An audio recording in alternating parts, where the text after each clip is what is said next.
This short quote from the pen of inspiration through the prophet Ellen White just stood out to us. After the crucifixion and resurrection of Jesus, the Jews, the priests, and the rulers of this world expected to see the disciples of Christ cast down and discouraged because their Lord had been put to death.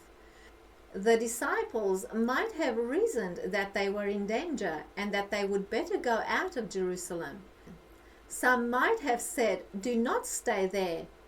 But if you do stay, do not mention the name of Christ, for he is regarded as an impostor.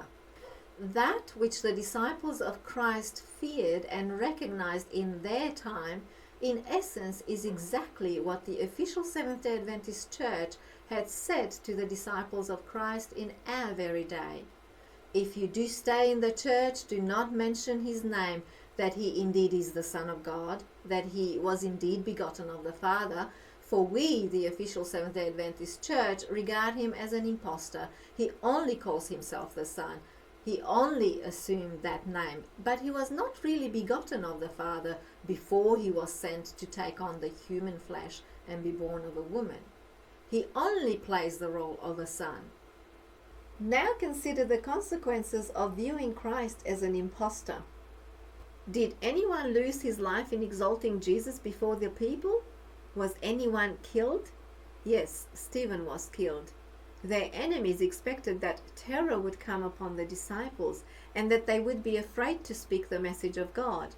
But hear what Peter says. "Ye men of Israel, hear these words.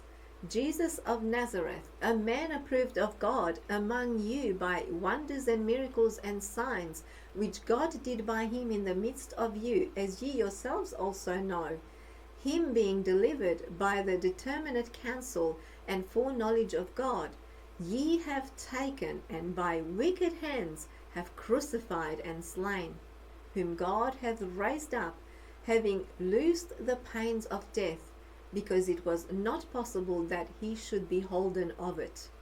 God wants his witnesses to present the genuine in contrast to that which is false. Now, there are many members of the church who ignorantly have crucified the Son of God afresh with their unbelief. But today is the day of salvation. Today believe that Christ is indeed who he said he is. He trusted in God, for he said, "I am the Son of God." Say ye of him whom the Father hath sanctified and sent into the world, "Thou blasphemest, because I said, I am the Son of God"? Jesus said unto them, "If God were your Father, you would love me, for I proceeded forth and came from God. Neither came I of myself, but he sent me. For the Father himself loveth you, because ye have loved me, and have believed that I came out from God. I came forth from the Father, and am come into the world.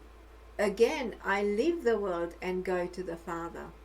For I have given unto them the words which thou gavest me, and they have received them, and have known surely that I came out from thee, and they have believed that thou didst send me."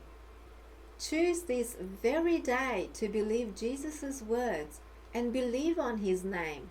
For this is the stone which was set at naught, neither is there salvation in any other, for there is none other name under heaven given among men whereby we must be saved.